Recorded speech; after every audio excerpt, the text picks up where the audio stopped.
Property 1 are two very similar properties. Log base a of 1 equals 0, because regardless of what your base is, a to the 0 is equal to 1.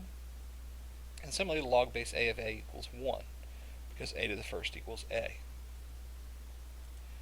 Your second property is what's called the sum of logs. The sum of logs, as long as the bases are the same, log base b of m plus log base b of n equals log base b of m times n. In other words, the sum of logs is the log of the product.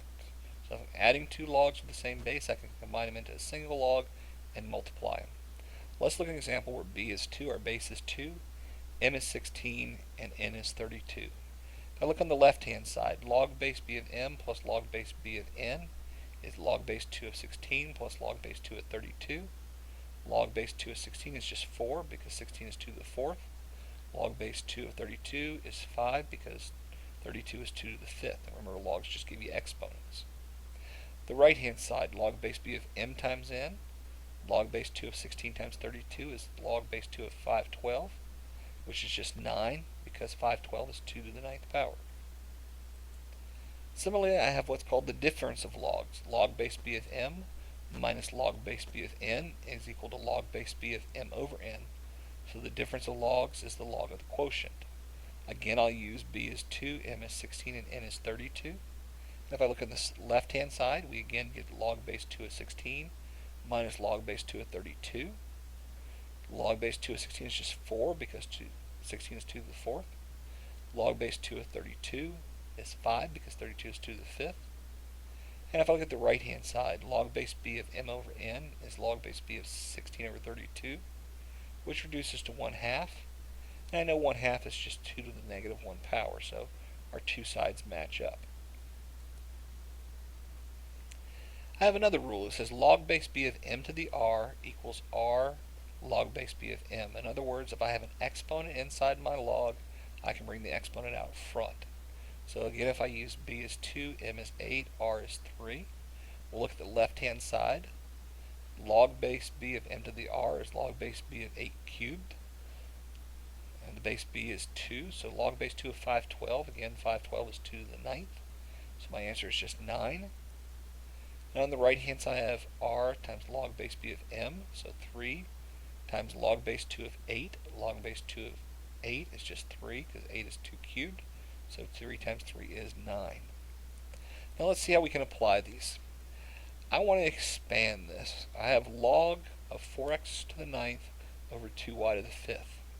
I want to expand the following expression. I want to simplify completely and write the answer, the final answer, without using exponents. I'm dividing inside the log. If you go back to our third property, it says if I divide, I'm really split it up and subtract. Remember, when you have a property with an equal sign, you can go left to right and right to left. So I'm going to split this up and subtract. I'm going to put my numerator first, so log of 4x to the 9th minus log of 2y to the 5th. Even though this is a constant here, 4, I can still split it up because it's multiplication. When I multiply, I add. So log of 4x to the 9th becomes log of 4 plus log of x to the 9th. I'm going to put a parentheses around here because this minus sign applies to the whole log. So minus log of 2y to the 5th is log of 2 plus log of y to the 5th. I'm going to distribute my minus signs on the right hand portion of this expression. And now I have this log of x to the 9th. I can bring the 9 out front. And a log of y to the 5th, I can bring the 5 out front. So I'm left with log of 4 plus 9 log of x minus log of 2 minus 5 log of y. I can also collapse and combine expressions as well. I want to write this expression as a single logarithm. I have 4 natural log of x minus 2 natural log of y minus 1/3 natural log of z. This becomes natural log of x to the 4th. Remember, this 4 out front, I can bring it in and make it an exponent. So natural log of x to the 4th minus natural log of y squared minus the natural log of z to the 1/3. Now, if you remember natural log of z to the 1/3, 1/3 is just the cube root power. And I can combine these first two, natural log of x to the 4th minus natural log of y squared, into a single logarithm. Becomes natural log of x to the 4th over y squared. And then this last one, this minus natural log of cube root of z, I can bring this into it as well and put it in the denominator. So I now have the natural log of x to the fourth over y squared cube root of z, which is what we have here. This last slide, please don't miss out on it. This is a very important one because you only have log base 10 and log base e on your calculator.